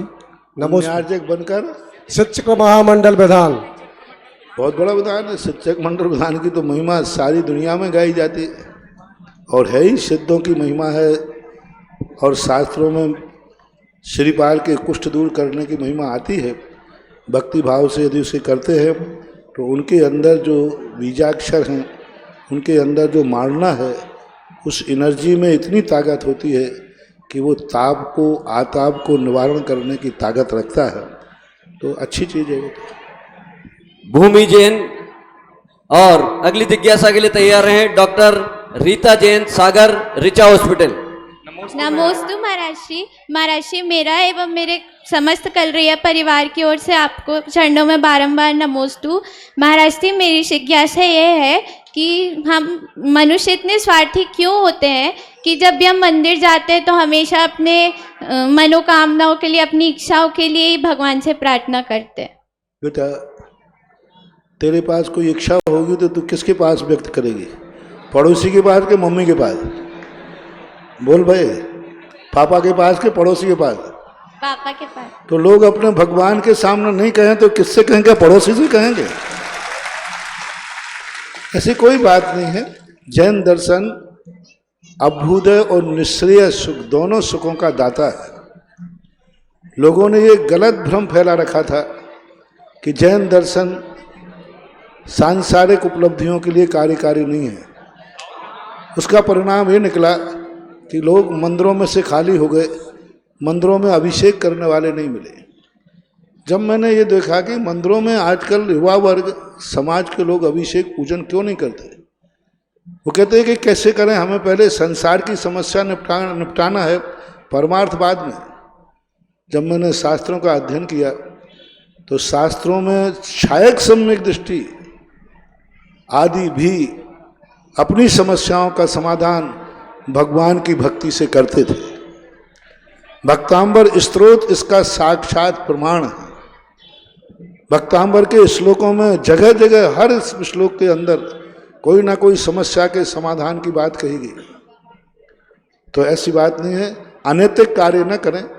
सांसारिक समस्याओं के लिए यदि कोई व्यक्ति भगवान की भक्ति करता है तो वह मिथ्या दृष्टि नहीं हो जाता, क्योंकि वह भगवान की भक्ति से ही अपनी संसार की जो आवश्यक इच्छाएं उनकी पूरी न करेगा तो कहाँ करेगा। यदि बच्चा बीमार है तो भावना करेगा कि हे भगवान, बच्चा बीमार हो, ठीक हो जाए, शांति धारा करेगा, अभिषेक करेगा। मैंने सुंदरी ने कुष्ठ दूर निवारण करने का भाव किया, सिद्धचक्र मंडल विधान किया। जितनी भी कथाएं हैं, हर कथा के पीछे कोई ना कोई शंकर दूर। सुगंध दशमी की कथा देख लीजिए, दुर्गंधा थी, उसने दुर्गंधा को दूर करने के लिए मुनिराज ने उसको दिया। तो ऐसी जीवन की समस्याओं के समाधान के लिए कोई बाधा नहीं, इसे स्वार्थ न कह करके मजबूरी कहना चाहिए। डॉक्टर रीता जैन, सागर ऋचा हॉस्पिटल। और अगली जिज्ञासा के लिए तैयार हैं ऋषभ जैन, प्रीति जैन, भूसावल। मेरे और मेरे परिवार की ओर से गुरुदेव के चरणों में त्रिवार नमोस्तु नमोस्तु नमोस्तु। गुरुदेव, मेरा प्रश्न ये है, अधिक परिग्रह करने से हम कौन सी गति में जाते हैं एवं हम ग्रस्त अधिक परिग्रह करने से कैसे बचें? परिग्रह दो प्रकार का होता है। एक परिग्रह पुण्य के उदय से मिलता है और एक परिग्रह मिलता नहीं है लेकिन चाहता है। जो परिग्रह मिलता है वो तो चक्रवर्ती को भी मिला, 6 खंड का राज मिला, अक्षय निधियां मिली, कितना वैभव शास्त्रों में भरा पड़ा है। तीर्थंकर को भी वैभव मिला जन्म से ही, राजा महाराजाओं को भी वैभव मिला जन्म से ही। तो पुण्य कर्म के उदय से जो वैभव मिलता है वो तो मिलेगा। उस पुण्य फल के उदय में यदि व्यक्ति पाप की तरफ प्रवृत्त होता है, पुण्य कर्म यदि पाप की तरफ ले जाता है, तो वह दुर्गति का कारण बनता है। और जो परिग्रह मिलता नहीं फिर भी इच्छाएं करता है तंदुल मत्स्य के समान, तो वो दुर्गति का पात्र बनता है। पुण्य के फल को उदय में आकर के यदि पुण्य की तरफ मोड़ देता है, तो कितना भी परिग्रह क्यों ना हो, वो परिग्रह उसे दुर्गति का कारण नहीं कहा जाता। इसलिए आप लोगों की पूजा में आप लोग पढ़ते हैं, धन बुरा हो भला कहिए। धन बुरा भी है भला भी है। यदि अच्छे कार्यों की तरफ मुड़ जाए तो धन जैसा अच्छी चीज आप गृहस्थों को दूसरी है ही नहीं। आप लोग तप नहीं कर सकते, त्याग नहीं कर सकते, मन वचन काय की गुप्तियां नहीं कर सकते, मन को नोक नहीं सकते, लेकिन धन के माध्यम से गृहस्थ धर्म कमा सकता है। इससे सरल रास्ता कोई नहीं होता। यदि धन को सदुपयोग किया जाए, धर्म की तरफ मोड़े, तो इससे सरल और क्या होगा। इसलिए गृहस्थ धन से धर्म कमाता है तो वह परिग्रह की कोटि में नहीं आता, वह सदगति का कारण बनता है, ऐसा मानना चाहिए। डॉक्टर रीटा जैन सागर और अगली जिज्ञासा के लिए तैयार हैं ऋषभ जैन, प्रीति जैन, भूसावल। मुनि श्री के चरणों में मेरा और मेरे परिवार की ओर से सविनय नमोस्तु नमोस्तु नमोस्तु। मुनिवर, मेरा प्रश्न यह है कि कर्म और धर्म में हम किसे श्रेष्ठ माने यदि हमारा कर्म किसी और के प्रति करुणा से जुड़ा हो। हाँ, फिर से बोले। मुनिवर, कर्म और धर्म में हम किसे श्रेष्ठ माने यदि हमारा कर्म किसी और के प्रति करुणा से जुड़ा हो। यदि आप ग्रस्त हैं तो ऋषभ देव ने कर्म और धर्म को एक सिक्के के ही दो पहलू माना है। ऋषभ देव ने पहले कर्म की शिक्षा दी, उन्हीं ने धर्म षडावश्य की शिक्षा दी। जब ऋषभ देव दोनों प्रकार की शिक्षाएं दे रहे हैं, इसलिए गृहस्थ को दोनों प्रकार के धर्म करना चाहिए, कर्म भी करना चाहिए। किसी नीतिकार ने तो यहाँ तक कह दिया, जो कम में सूरा सो धम में शूरा। कर्म से पलायन मत हो। कर्म को त्यागना और कर्म से पलायन होना बहुत अंतर होता है। इसलिए गृहस्थ के लिए कर्म और धर्म दोनों का सामंजस्य बैठना चाहिए। इसलिए गृहस्थ यदि 24 घंटे धर्म करेगा तो उसकी गृहस्थी नष्ट हो जाएगी। गृहस्थ यदि धर्म बिल्कुल भी नहीं करेगा तो गृहस्थी भ्रष्ट हो जाएगी। यदि धर्म से रहित कर्म होगा तो आपकी गृहस्थी भ्रष्ट हो जाएगी। और कर्म विहीन धर्म ही धर्म करेगा तो गृहस्थी नष्ट हो जाएगी। गृहस्थी को नष्ट करना है तो कर्म को छोड़कर धर्म ही धर्म करो। जैसे हम लोग धर्म करते हैं, हमारी गृहस्थी नष्ट है। गृहस्थी हमारे जीवन में नहीं आ सकती क्योंकि हम 24 घंटे धर्म करते हैं। और आप गृहस्थ हैं तो आपको कर्म भी करना है, धर्म भी करना है। जो गृहस्थ धर्म बिल्कुल ही नहीं करता, अंत में वो भ्रष्ट होकर के मरता है। इसलिए गृहस्थी में जीना है तो गृहस्थी को भ्रष्ट मत होने दो और गृहस्थी को नष्ट भी मत होने दो। यही आपके लिए सम्यक उपदेश ऋषभ देव का था। ऋषभ जैन, प्रीति जैन, भूसावल एवं अगली जिज्ञासा के लिए तैयार हैं पंडित अभिषेक शास्त्री, भगवान। नमोस्तु महाराज जी, नमोस्तु महाराज जी, नमोस्तु महाराज जी। तत्वा सूत्र के संपूर्ण अध्याय पढ़ने से तो एक उपवास का फल मिलता है, तो क्या समय अभाव के कारण हम 1 या 2 अध्याय का वाचन भी कर लेते हैं, तो क्या उनके वाचन के बाद भी हमें उपवास जो है, ये जो है एक प्रकार के प्रोत्साहन के लिए कहा जाता है, सिद्धांत नहीं है। हाँ, यदि विशुद्धि पूर्वक पढ़ते हैं तो उपवास करने वाला जो निर्जरा करता है तत्वार सूत्र का करता है। फिर कई लोग कहें महाराज जी हम 10 बार तत्वार सूत्र पढ़ लेंगे, 10 उपवास का फल मिल जाएगा। तो उपमाएं कहलाती हैं, तुलनाएं कहलाती हैं। उसको तद्रूप सिद्धांत नहीं मानना चाहिए। जितना आप पढ़ते हो उतना फल मिल जाएगा। ऐसा महाराज जी, तो 2 अध्याय पढ़ने के बाद भी हम संपूर्ण अध्याय पढ़ने के बाद जो अक्षय मत पदश्वहीनम बाला दोहा पढ़ते वो पढ़ पढ़ सकते सकते पढ़ सकते। जी भाई, नमोस्तु महाराज, नमोस्तु। नमोस्तु गुरुदेव, मेरे आराध्य गुरुदेव के चरणों में बारंबार नमोस्तु। गुरुदेव, श्रमण संस्कृति संस्थान सांगानेर रजत गौरव जयंती जयवंत हो, जयवंत हो, जयवंत हो। गुरुदेव, अप्रैल से ग्रीष्मकालीन शिविर प्रारंभ होने जा रहे हैं, क्योंकि श्रमण संस्कृति संस्थान सांगानेर के तत्वावधान में ये शिविर प्रारंभ होंगे और हम सभी जो शास्त्रीय विद्वान जो शिविर के लिए जाते हैं उनके लिए और समाज के लिए, दोनों के लिए क्या हम ऐसा करें कि वो शिविर आगे बढ़े और उनमें संख्या भी बढ़े। जगह कम होती चली जा रही हैं, विद्वानों के लिए भी जगह नहीं मिलती कि वो शिविर में जाएं। तो इस 21वीं सदी का एक सबसे बड़ा भारत देश के लिए उपहार है श्रमण संस्कृति संस्थान सांगानेर।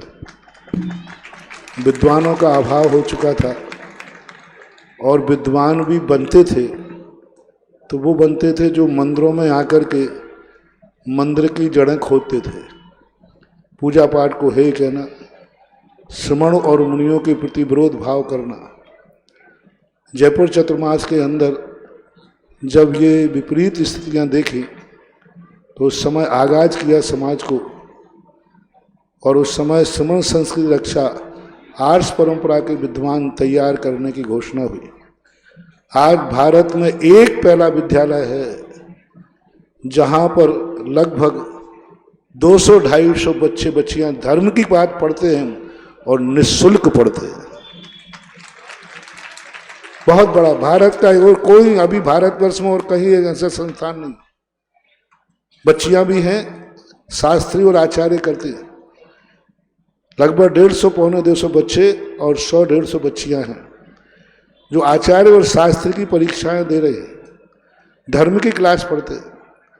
और सबसे बड़ी उपलब्धि है कि भारत में विद्वानों का अभाव हुआ, क्योंकि साधु संत पदयात्री होने से वो अधिक स्थानों पर भ्रमण नहीं कर सकते, हर क्षेत्र पर भ्रमण नहीं कर सकते। तो आर्ष परंपरा की बात पहुंचाने के लिए विद्वानों की जरूरत थी, और आज भाग्य से कम पूरे भारत में 25 साल में 800 लगभग विद्वान तैयार हो चुके हैं, ऊपर ही होंगे सामान्य, और सारे भारत में हैं, दक्षिण से लेकर उत्तर भारत तक। अब इसका लाभ समाज को उठाना है।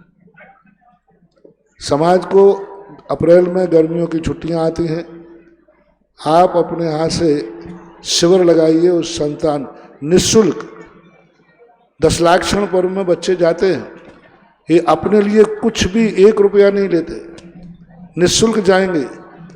जिनवाणी को बेचना नहीं, ये मैंने इनको संस्कार दिया।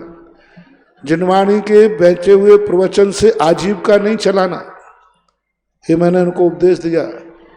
जिनवाणी के माध्यम से धर्म का प्रचार करना है, और जो कुछ भी संस्थान चलता है तो ऐसा ये आदर्श है समाज के लिए भी। सारे भारत की समाज जो सुन रही है, परीक्षाओं के बाद गर्मियों की छुट्टी में सारे भारत के हर नगर गांव में शिविर लगना चाहिए। जितने भी विद्वान आपको चाहिए वो सांगानेर से आप संपर्क करें, और हर नगर में पूरे भारत में इसके संयोजक नियुक्त कर दिए गए।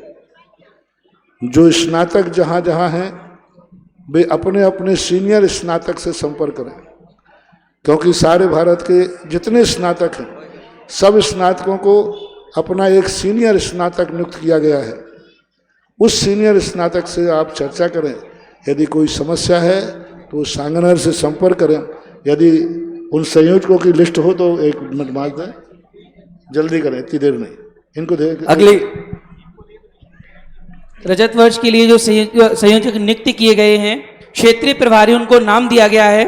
उनमें दिल्ली प्रांत में डॉक्टर मुकेश जैन विमल, महाकौशल में डॉक्टर पुलक गोयल, पंडित अमित जैन टीकमगढ़, भोपाल में पंडित जयदीप जैन, दमोह में पंडित प्रदीप जैन तारादेही, डॉक्टर प्रदीप जैन तारादेही, सागर में पंडित आशीष जैन आचार्य, पंडित सुनील जैन शास्त्री द्रोणगिर, चंबल संभाग के लिए पंडित नवनीत शास्त्री मुरैना, शिवपुरी के लिए पंडित अनुभव शास्त्री खनियादाना, टीकमगढ़ के लिए पंडित अखिलेश शास्त्री डिकौली, गुना, अशोकनगर के लिए पंडित संजय शास्त्री गुना, ललितपुर के लिए पंडित आलोक मोदी ललितपुर, पंडित मुकेश शास्त्री खुटगुआ, वाराणसी के लिए डॉक्टर आनंद जैन वाराणसी, मथुरा के लिए पंडित जिनेन्द्र शास्त्री मथुरा, सूरत के लिए पंडित प्रसून जैन शास्त्री ललितपुर, बेंगलोर के लिए पंडित योगेश जैन शास्त्री खेड़ली राजस्थान, पंडित आनंद जैन इलाहाबाद, छत्तीसगढ़ के लिए पंडित सौरभ जैन रायपुर, महाराष्ट्र के लिए पंडित वैभव जैन मैत्रे जालना, सोलापुर के लिए पंडित अनंत बल्ले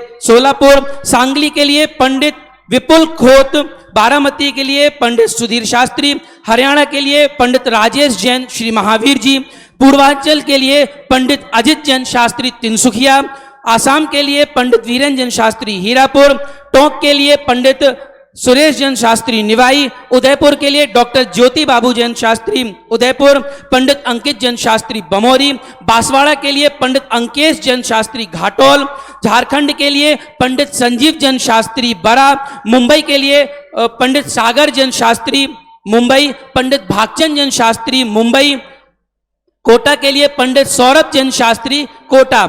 इनके नंबर हमारे पास में उपलब्ध हैं। ये हमने क्षेत्रीय संयोजक नियुक्त किए हैं।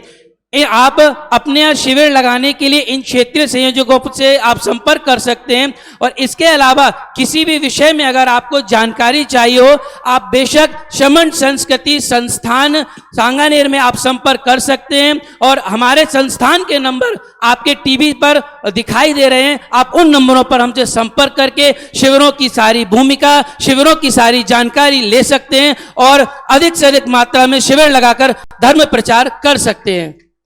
जिन स्नातकों का नाम लिया गया सीनियर, ये लोग भी थोड़ा सक्रिय रहे। अपने एरिया में जो सीनियर जो जूनियर स्नातक हैं उनको संपर्क करके अपने पास एक दिन किसी दिन बुला करके उनको गाइड करें। जिन प्रभारियों के नाम लिए गए, ये प्रभारी अपने एरिया के सारे जूनियर स्नातकों को, सहपाठी स्नातकों को बुलाकर और एक स्थान पर एकत्रित कर गाइड करें और फिर एक मिशन लेकर के सारे भारत में चलें। यानी ये मिशन 1000 से 2000 शिविर इस बार गर्मी में सारे भारत में लगना चाहिए और पूरे भारत के अंदर आर्ष परंपरा को जीवित रखने का ये सबसे सरल उपाय है। और आपको विद्वान हमेशा मिलेगा। समाज को भी चाहिए कि वो इन स्नातक जो शास्त्री और आचार्य करके निकले हैं, ऐसी कोई योजना नहीं है कि पढ़ाने के बाद कोई रोजगार दे। श्रमण संस्थान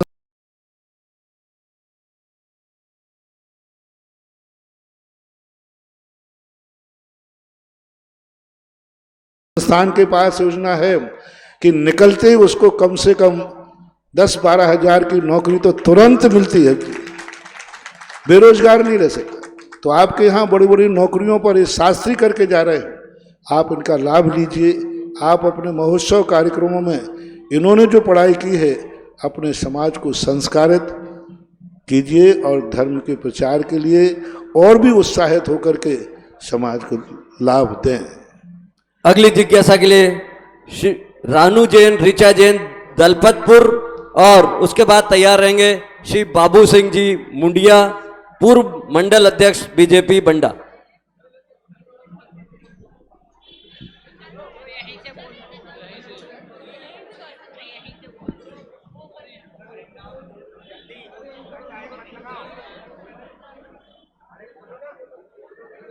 अगली जिज्ञासा के लिए गुरुदेव के चरणों में बारंबार नमोस्तु नमोस्तु नमोस्तु।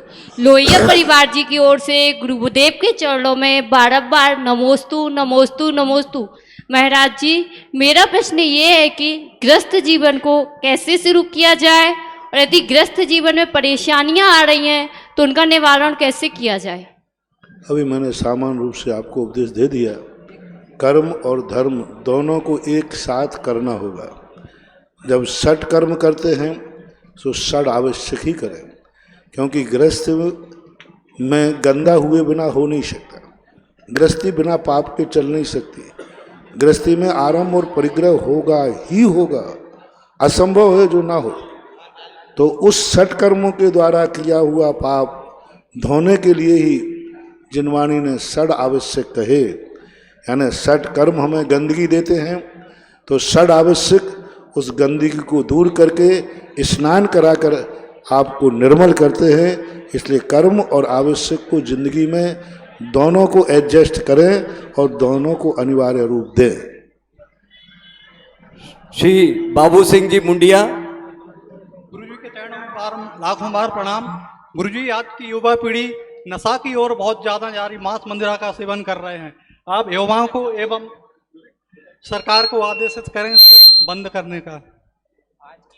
युवा पीढ़ी नशे की ओर बहुत बढ़ रही है और सरकार भी उसको प्रोत्साहित कर रही है।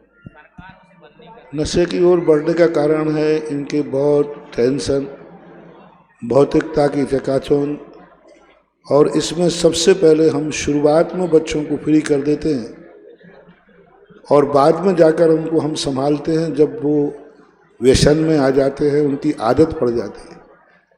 तो व्यसन मुक्ति का तो एक ही कारण है कि पहली बार में यदि उसको रोक दिया जाए तो वह रुक सकता है, दूसरी बार रोकने में कठिनाई होगी, और जैसे जैसे व्यसन जीवन का अंग बन जाता है तैसे तैसे वह व्यक्ति फिर किसी की सुन नहीं पाता, मजबूर हो जाता है। इसलिए नशा मुक्ति के लिए सरकार को तो हमें, जब चुनाव के समय आते हैं उस समय हमें सरकारों को प्रोत्साहित करना चाहिए, लेकिन सरकार खुद शराब की बोतलें बांट करके वोटों का प्रोत्साहन करती है, और आप लोग भी जो शराब बांटते हैं उन्हीं को वोट देते हैं।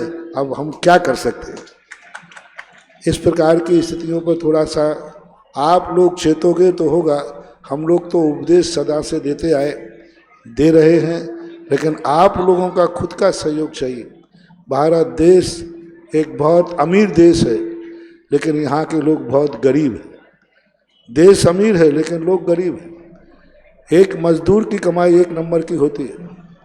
एक मजदूर के लिए अपने बेटे को पढ़ाने को पैसे नहीं हैं, शराब और बुरी सिगरेट के पैसे हैं। वह दिन भर में 50 रुपये का धुआं उड़ा देता है, लेकिन माँ बाप की दवाई कराने को पैसे नहीं हैं। हम गांव में घूमते हैं, माँ बाप दवाई के लिए बैठे हैं कि भाई बेटा दवाई ला दे, वो नहीं है, और 50 रुपये की बुरी सिगरेट पी जाता है। बच्चे को पढ़ाने को पैसे नहीं हैं और शराब पी लेते हैं। तो अब ये जो दशा देश की है, इसलिए एक विदेशी ने कहा भारत बहुत अमीर देश है लेकिन वहाँ के लोग गरीब हैं, क्योंकि वो दिमाग से सोचते नहीं हैं। श्री सुनील जैन बंडा अपनी जिज्ञासा व्यक्त करें, और श्री देवेंद्र जी, डब्बू जी, रोहित जी का स्वागत करें। श्री आनंद जी। महाराज श्री के चरणों में मेरा और मेरे परिवार का, अनीता दीदी का बारंबार नमोस्तु। मेरा प्रश्न है महाराज श्री कि भावलिंगी साधु और द्रव्यलिंगी साधु में क्या अंतर होता है? द्रव्यलिंगी और भावलिंगी साधु दोनों में बाहरिक दृष्टि से कोई अंतर नहीं होता। द्रव्यलिंगी वह नहीं है जो भ्रष्ट है। द्रव्यलिंगी वह है जो 28 मूलगुणों को निर्दोष पालन करता है, लेकिन उसकी दृष्टि में मोक्ष को प्राप्त करने के लिए नहीं। सद्दहदी, पत्यहदी, रोचेदी, पुणा फासेदी, धम्मम भोग निमित्तम नातु कम्मा खैर निमित्तम। वह संसार के वैभव को प्राप्त करने के लिए त्याग तपस्या करता है, जैसे रावण ने की थी।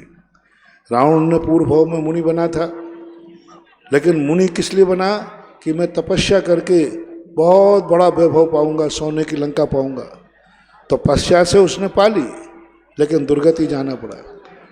तो और भावलिंगी संत वो होते हैं जो 28 मूलगुण का पालन करते हैं, कर्मों की निर्जरा के लिए, मोक्ष प्राप्त करने के लिए। यदि 28 मूलगुणों में जो सदोष है, 28 मूलगुणों को नहीं पालन करते हैं, ना वे द्रव्यलिंगी हैं, ना वे भावलिंगी हैं, वे भ्रष्ट हैं और शीतलाचार्यों में आते हैं।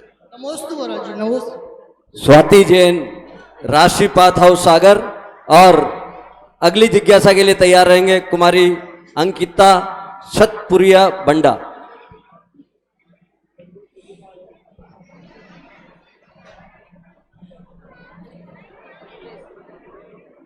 हे गुरुदेव, मेरा और मेरे पूरे परिवार का आपके श्री चरणों में त्रिवार नमोस्तु नमोस्तु नमोस्तु।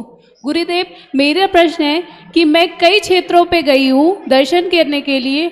वहाँ पे मैंने देखा बड़े बड़े प्रांगण में बड़ी बड़ी प्रतिमाएं विराजमान हैं, जिन पर पक्षी आदि बैठकर गंदगी करते हैं।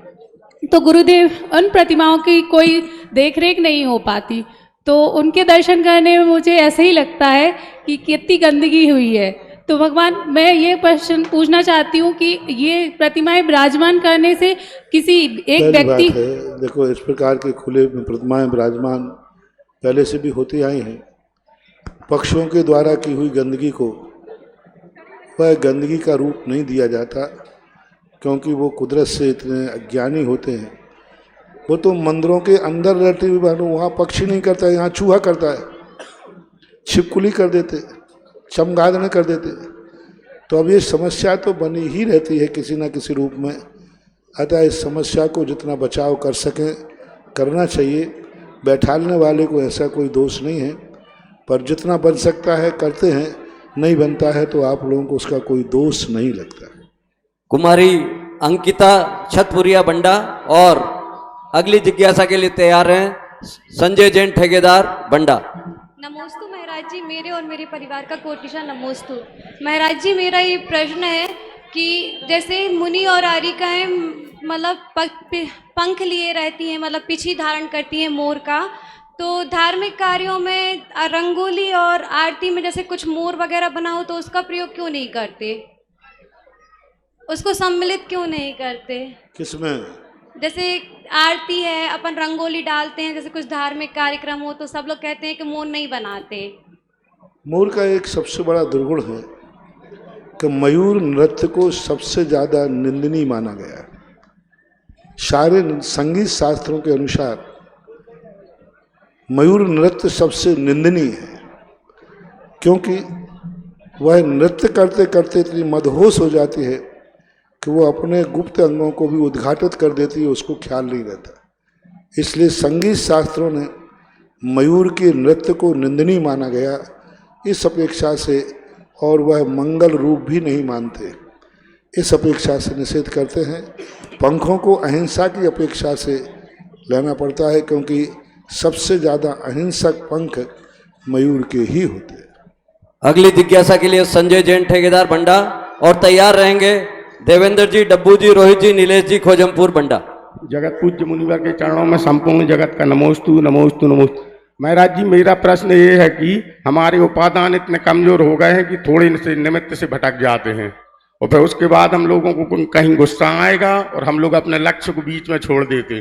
तो उपादान को परिपक्व बनाने के लिए आप क्या करें? तुम्हारा उपादान भटक जाता है, इसलिए तो बीच बीच में हम लोग निमित्त आते रहते हैं। देखो, आपके यहाँ बंडा में तो आते ही रहते हैं, और बंडा से तो देखो कितने साथ त्यागी वृत्ति निकले हैं, महाराज भी निकले हैं। आरिका तो हमारे संघ की सबसे बड़ी आरिका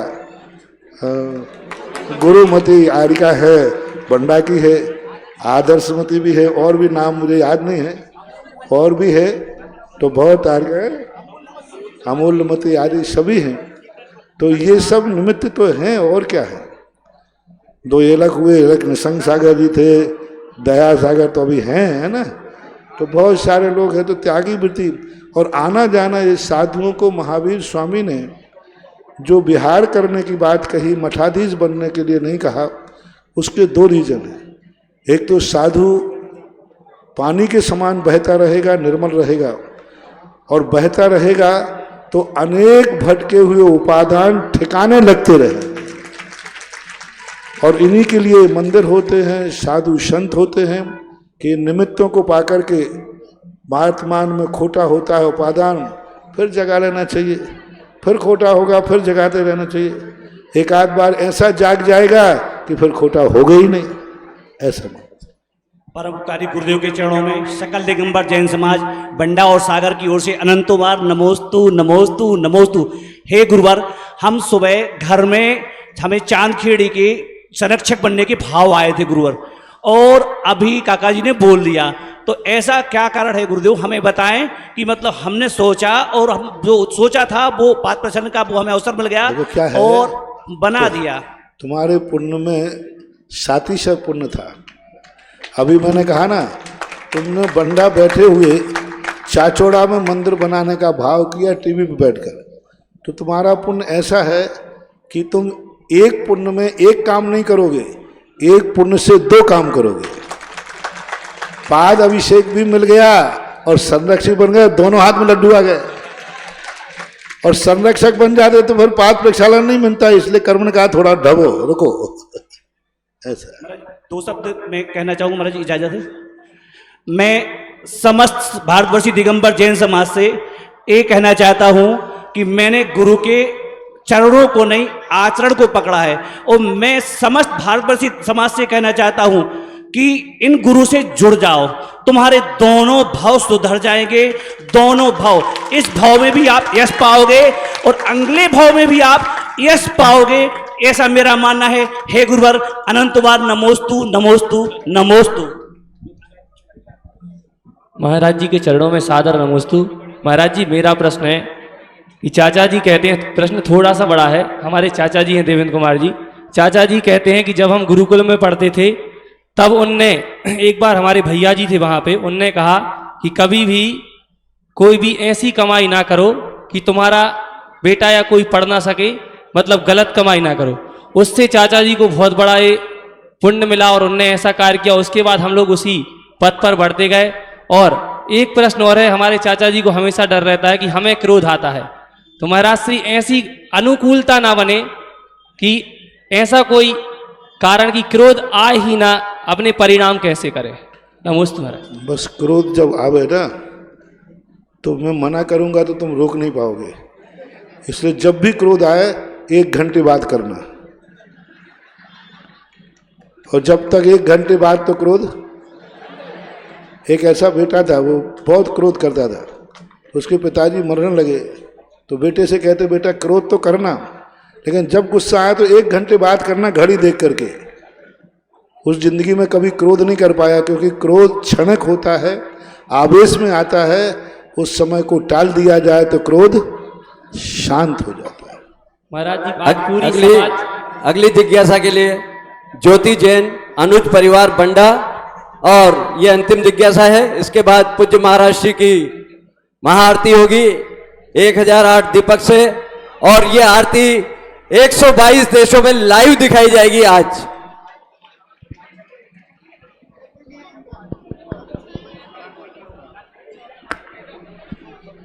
मुनि श्री के चरणों में त्रैवार नमोस्तु नमोस्तु नमोस्तु। मुनि श्री, आप अपने प्रवचनों में और शंका समाधान में कई बार कह चुके हैं कि पर पुरुष से गंधोदक नहीं लेना चाहिए, लेकिन हमारे मंदिर में द्रव्य हो या पूजन करो या दर्शन करो तो सभी जगह गंधोदक देते हैं, तो उसमें आप कहते हैं कि दोष लगता है, और यदि नहीं लेते हैं तो हमें लगता है कि गंधोदक का अपमान कर रहे हैं। तो उस समय हम क्या करें? नहीं, उनसे कह देना कि हमारे परिवार में भी पुरुष हैं, हम उनके हाथ से लेंगे। हाँ, अब वो मजबूरी है कि कोई परिवार का कोई पुरुष अभिषेक को नहीं जाए तो ले लेते हैं, लेकिन अपने परिवारों के पुरुषों उनसे अच्छी तरह कह सकते हैं कि भाई आपके हाथ से लेने की अपेक्षा हमारे परिवार में पुरुष वर्ग है, हम उनके हाथ से लेंगे, जिससे उनको भी आगे बढ़ने का प्रोत्साहन मिलेगा और हमें भावनात्मक मिलेगा। क्योंकि अपना व्यक्ति अभिषेक करेगा उसमें तुम्हारे हित की भी भावना होगी, पराया व्यक्ति अभिषेक करेगा तुम्हारे हित की भावना नहीं होगी। इस अपेक्षा से अच्छी तरह कह देना चाहिए, तो फिर कोई अपमान का दोष नहीं लगता है। सभी अपने स्थान पर बैठे रहेंगे। आरती के प्रथम पात्र के चयन के लिए बोली के माध्यम से चयन करेंगे। हेलो, आवाज बढ़ा इसकी भैया। और बंधुओं, मैं आपको ये बात बता दूं कि आरती का जो भी पुण्यार्जन करेंगे उसकी जो राशि होगी वो जो चांदखेड़ी में बड़े बाबा के गर्भगृह का विस्तार का जो मंदिर बन रहा है उसके निर्माण कार्य में खर्च होगी। तो आप सबसे निवेदन है कि जिनके भी पूज्य महाराज श्री के आरती के मंगल आरती के भाव है वे बोली के माध्यम से पुण्यार्जन कर अपना पुण्यार्जन कर सकते हैं। सभी थोड़ा बैठे रहे, बैठ जाएं, आप सब अपने स्थान पे बैठ जाएं एक बार। अभी अनुशासनहीनता नहीं करें। हाँ जी, कौन सौभाग्यशाली परिवार है जो आज महाआरती करने का सौभाग्य प्राप्त कर गया? 51,551।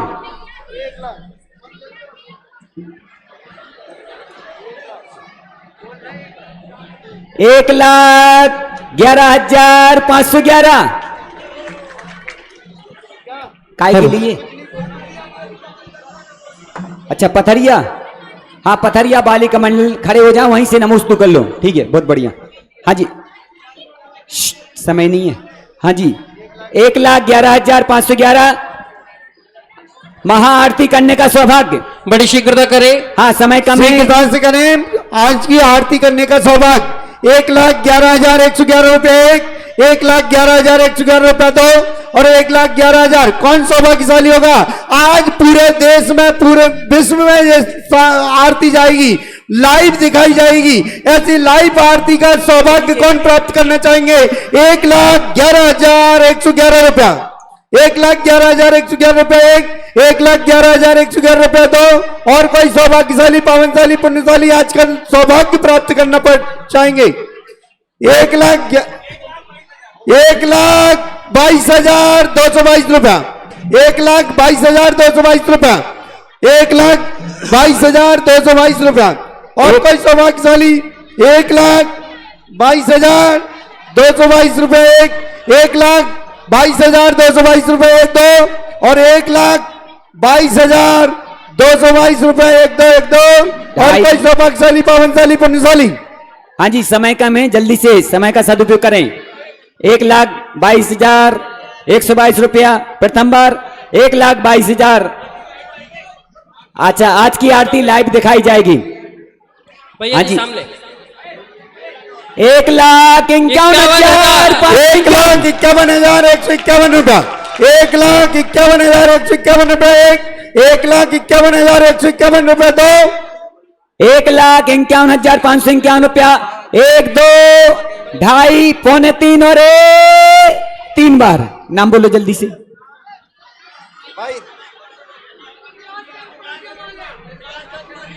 प्रकाश चंद जी, पड़रिया वालों ने सौभाग्य प्राप्त किया है, जोरदार ताली बजा करके पुण्य के अनुमोदन करें।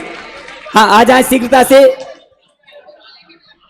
हाँ, और कल जो महामस्तिष्क से होना है, मना कर रहा हूं, सभी लोग यहीं बैठे रहेंगे। हाँ, मुनिश्री के कल का तुमने प्रश्न किया नहीं। देखो, आज तुम लोगों ने ओम शांति सुने, मेरे पास टाइम नहीं था और मैं मात्र एक टाइम निकाल के लाया था बंडा के लिए। एक चर्या करूंगा या एक शंका समाधान करूंगा, लेकिन आपका उत्साह और कल आदिनाथ जयंती होने से एक कुछ ऐसा नया कार्य करें कि कल पूरे पंडाल में भगवान ही भगवान बैठे। लेकिन तुम कहाँ बैठोगे ये भी सुनो। तो इस ढंग से भगवान 24 भगवान कम से कम कल आदिनाथ भगवान के मोक्ष यहीं पर निर्माण लाडू चढ़ाया जाए पंडाल में और ठीक 7:30 बजे लगभग शुरू हो और यहाँ सारे भगवान लाइन से किनारे रखे जाएं और हर व्यक्ति शांति धारा करे। कल आदिनाथ निर्माण महोत्सव पर शांति धारा करना अपने आप में एक बहुत महत्वपूर्ण बात है।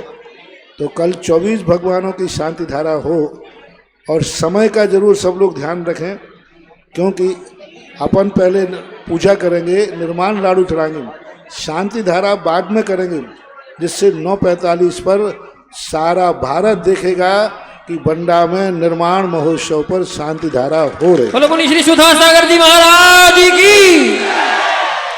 हाँ जी, बोलो क्या बोलो आरती पुण्यार्थ का जाए। और जिन्होंने अपने 1,11,000 में नाम दिए हैं शीघ्रता से सुन लें। मुकेश जी कलरैया, अशोक जी ठेकेदार, नंद किशोर जी भाई जी, बाबूलाल जी, अमित जी भूसा, डॉक्टर राकेश कुमार जी, डॉक्टर मुकेश कुमार जी, सुधीर जी, अशोक कुमार जी, नायक जी परिवार, निशंक परिवार, मुन्नी दीदी जी बंडा, सुधीर जी भाई जी बंडा, राकेश कुमार जी, नरेश कुमार जी, पंकज जी डांगीदार बंडा, अभय कुमार जी, अब्बू कठरिया बंडा, कमल कुमार जी, सचिन कुमार जी, विपिन कुमार जी बिलानी बंडा, शेखर चंद जी, राकेश कुमार जी, प्रतीक जी, समस्त कलरैया परिवार बंडा और भी जिनको नाम देना। देखिएगा, जो अभिषेक शांति धारा 1,11,000 की राशि देगा वो राशि पूरी की यहीं रहेगी, इसी मंदिर में काम आएगी। और जो भी जल्दी से जल्दी अपना नाम बुक करा दे, अन्यथा कल आपको ये समय मिलने वाला नहीं है। क्योंकि महाराज श्री के मुख से, उनके आशीर्वाद से जो बीजाक्षरों का उच्चारण होगा वो आपके जीवन में एक नया ऊर्जावान होगा और वह ऊर्जा आपके जीवन को धन्य करेगी। ऐसे ही कौन सौभाग्यशाली होगा जो कल के दिन अपना नाम महाराज श्री के मुखारबिंद से यहाँ पर घोषित करने को जा रहेगा। कौन सौभाग्यशाली होंगे? शीघ्र अपना नाम लिखा दे। 1,11,000 रुपए में सिर्फ हमारे लिए 13 नाम और चाहिए। शीघ्रता से 12 नाम चाहिए। 12 अभी कौन सौभाग्यशाली परिवार है जो अपना नाम देना चाहे 1,11,000 में कल के लिए? जल्दी से। सौभाग्यशाली पुण्यशाली वह परिवार होगा जो कल प्रभु का महा महोत्सव मोक्ष कल्याण आरती भैया, आरती चालू करो। हाँ जी, आरती चालू करो। आरती आज महाराज श्री के आहार के उपलक्ष्य में महाराज की जय हो। जोरदार तालियों के साथ गुरुदेव की मंगल आरती।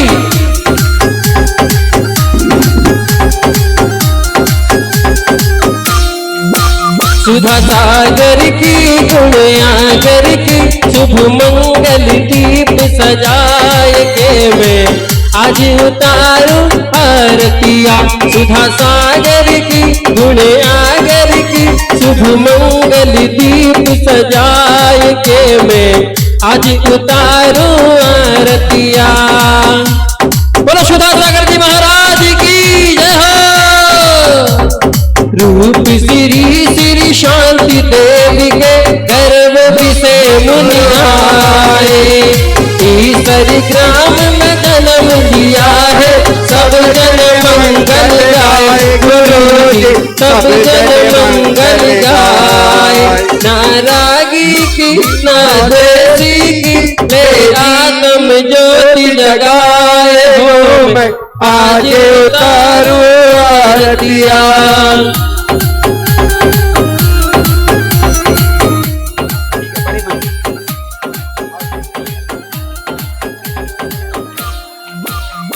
गुरुवर 5 महाव्रतधारी आत्म राम बिहारी। खड़गदार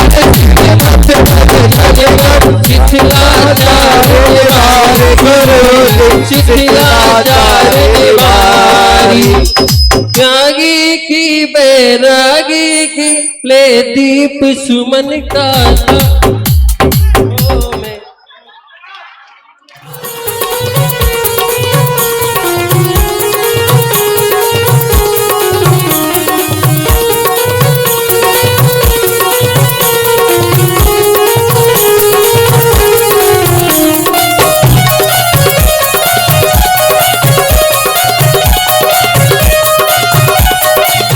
सुधा सागर की गुण आगर की शुभ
दीप सजाए के मैं आज उतारूं आरतियां।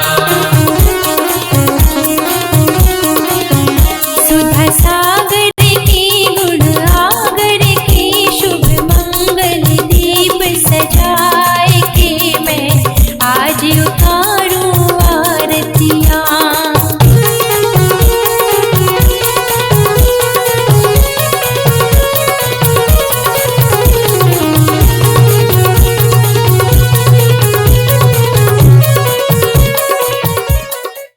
ओम। हाँ सुनो, कल प्रातः 7:30 बजे यहाँ पर श्री जी मंदिर जी से विहार करके आएंगे और 12 नाम हमारे पास आ चुके सौभाग्यशाली परिवार के। मात्र शेष 12 नाम और सौभाग्यशाली परिवारों के चाहिए हैं। वह पुण्यशाली सौभाग्यशाली परिवार होगा जो कल निर्माण महोत्सव भगवान का मोक्ष कल्याण महोत्सव मनाएगा। शीघ्रता से जो भी सौभाग्यशाली परिवार हैं वह अपने नाम दे दें और कल प्रातः 7 बजे वो अपने परिवार की ओर से श्री जी को लेकर के यहाँ पर आएंगे।